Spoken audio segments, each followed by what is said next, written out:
गरीबी इंसान के जीवन में बहुत बड़ा अभिशाप है। अगर यही गरीब व्यक्ति के पास 3-4 बेटियां हो जाएं तो वो अभिशाप बहुत और ज़्यादा बढ़ जाता है। दोस्तों, आज की घटना जो मैं आपको बताने जा रहा हूं, बुजुर्ग दंपत्ति जिनकी 4 बेटियां होती हैं, उनके पास ज़्यादा कुछ धन दौलत नहीं होता। वो बिल्कुल बहुत ज़्यादा गरीब होते हैं। अपनी बेटी की शादी भी वो नहीं कर सकते, ना ही उसके एवज में कोई धन दौलत सामने वाले को दे सकते। फिर उनमें से अपनी एक 20 साल की बेटी की वो शादी ऐसे ही कर देते हैं, उसे बस एक जोड़ी कपड़ा देते हैं और फिर उस लड़की के साथ जब वो ससुराल में पहुंच जाती है, खुद पति जिसकी उम्र 40 साल होती है, उसके 4 भाई घंटों घंटों पूरे दिन उसके साथ दरिंदगी करते हैं। और उस चंगुल से जब वो छूटकर अपने घर आती है और घर आने के बाद जब पूरा वाक़या पुलिस को बताती है, अपने ससुराल जाने से मना कर देती है, तो होता है वहाँ पर इतना बड़ा कांड कि हर एक व्यक्ति उस लड़की की पूरी कहानी को सुनकर एक बार के लिए दंग हो जाता है।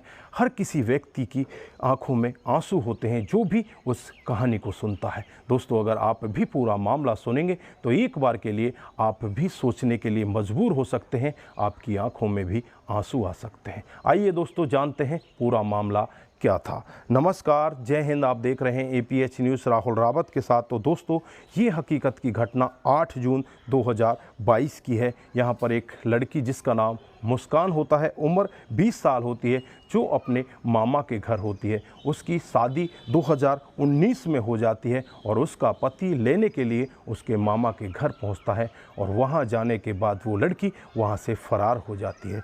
जो इस लड़की के माता पिता हैं, नज़दीकी पुलिस स्टेशन में जाते हैं और वहां जाकर गुहार लगाने लगते हैं कि साहब, ऐसे ऐसे हमारी बेटी अपने मामा के घर थी, लेकिन जब उसका पति उसे लेने के लिए आया तो वहाँ से वो फरार हो गई, वहाँ से वो भाग गई है। अब पुलिस जांच पड़ताल में लग जाती है, इधर उधर से जांचा परखा जाता है, लेकिन कहीं से भी कोई खुलासा नहीं मिल पाता। उसके बाद पुलिस को खबर लगती है कि इसकी एक सहेली है, उस सहेली के पास कहीं ये गई ना हो। उसके बाद मुस्कान को ढूंढते हुए उसकी सहेली के घर पर जाया जाता है। वहाँ जाकर देखा जाता है तो मुस्कान एक कोने के अंदर छुपकर डरी हुई बैठी हुई है। अब पुलिस उसे एकदम से पकड़ लेती है और पकड़कर जब उसे थाने के अंदर ले जाती है, वहाँ जाकर उससे पूछताछ करती है तो पुलिस वालों की आंखों में भी कहीं ना कहीं आंसू होते हैं। वो लड़की बताती है कि साहब, मैं बहुत ही गरीब परिवार से हूँ, मेरे पिता के पास कोई धन दौलत नहीं है और मेरा पिता मेरी 2019 में शादी कर देता है, जिसके साथ मेरी शादी होती है। उसका नाम रामकिशन होता है, उम्र उसकी 42 साल होती है और उसके 4 छोटे भाई होते हैं जो मेरे नाते में देवर लगते हैं। मैं शादी करके अपनी ससुराल पहुंच जाती हूं। जैसे ही सुहाग रात होती है, उसी दिन मेरे पास मेरे 4 देवर आ जाते हैं और मेरे साथ ज़बरदस्ती करने लगते हैं। मैं उनसे मना करती हूँ, चीखने चिल्लाने का प्रयत्न करती हूँ, लेकिन मेरे से यही कहा जाता है कि तुझे पैसे देकर ख़रीदा गया है, हम तो 5 भाई तेरे साथ में इसी तरह का काम करेंगे, तुझे पैसे देकर हम यहाँ पर लेकर आए हैं।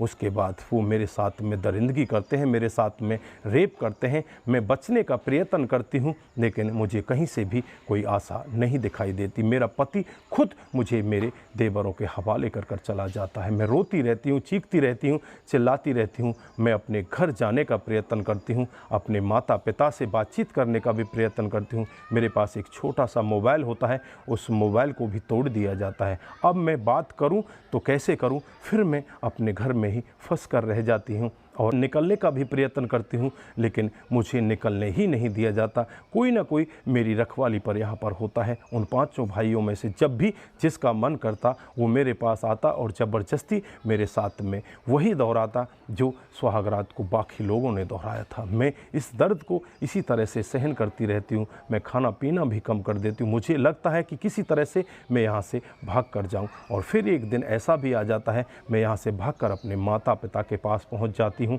और माता पिता को सारा वाक़या बताती हूँ। माता पिता से कहती हूँ कि मेरे साथ में बहुत ही गलत हो रहा है, मुझे वहाँ पर नहीं जाना, मैं वहाँ नहीं जाना चाहती, मैं अपने पति के साथ नहीं जा सकती क्योंकि मेरे देवर भी मेरे साथ में गलत काम करते हैं। माता पिता कहते हैं कि बेटी, उनको समझा देंगे, समझदारी से काम ले, तेरी दोबारा शादी नहीं हो सकती, हम गरीब लोग हैं, हम दान दहेज भी नहीं दे सकते, तू जाएगी तो जाएगी कहाँ, तू चुपचाप अपनी ससुराल चली जा।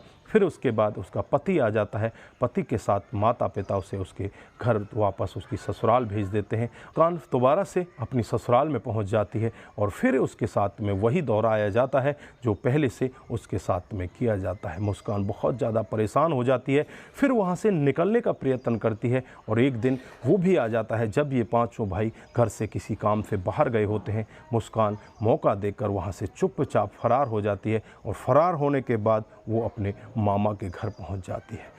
अब जो पति होता है रामकिशन, वो अपनी ससुराल वालों से बातचीत करता है, वहाँ पर पहुँचता है।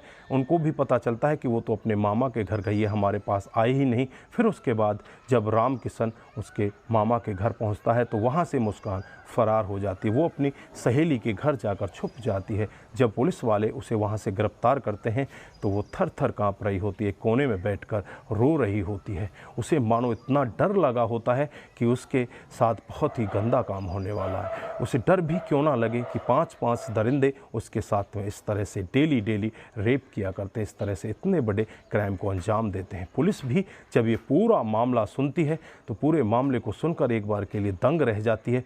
वो भी उस लड़की से कहने लगती है कि अगर तू पहले दिन हमारे साथ हमारे पास आ जाती तो तुझे इतने बड़े दर्द को सहन नहीं करना पड़ता, हम उन दरिंदों को तभी जेल के अंदर बंद कर देते। दोस्तों, तुरंत ही पुलिस एक्शन मोड में आती है और रामकिशन और उसके चारों भाइयों के खिलाफ मामला दर्ज कर लिया जाता है और पुलिस उनके गांव में पहुंचती है। रामकिशन घर पर मिलता है, उनके 4 भाई घर से फरार हो जाते हैं। रामकिशन को तो तुरंत के तुरंत ही पकड़ लिया जाता है, बाकी चारों को भी 24 घंटे के अंदर ही पकड़ लिया जाता है। पकड़कर उन 5 को जेल के अंदर ठूस दिया जाता है। दोस्तों, तमाम धाराएं उनके खिलाफ लगा दी जाती हैं और इस बेटी की काउंसलिंग भी कराई जाती है कि कहीं इसकी मानसिक स्थिति खराब ना हो चुकी हो। उसको फिर उसके माँ बाप के पास भेजा जाता है और माँ बाप को भी सख्त हिदायत दी जाती है कि अगर तुमने दोबारा कभी भी अपनी बेटी को इस तरह से भेजने का यत्न किया तो तुम्हारे खिलाफ भी मामला दर्ज किया जाएगा।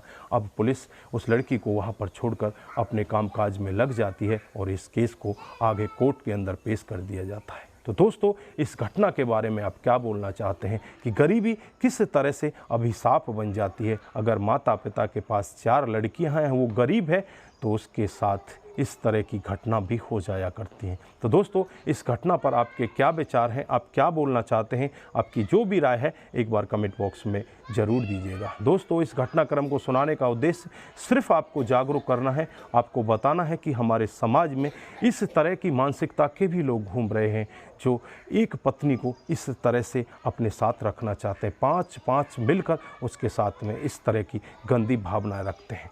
तो दोस्तों, आज के लिए बस इतना ही। फिर मिलते हैं किसी नए मूड के साथ। तब तक के लिए आप अपना ख्याल रखें, अपने परिवार का ख्याल रखें, सतर्क रहें, सावधान रहें और ऐसे क्राइम को अपने आसपास ना होने दें। नमस्कार, जय हिंद,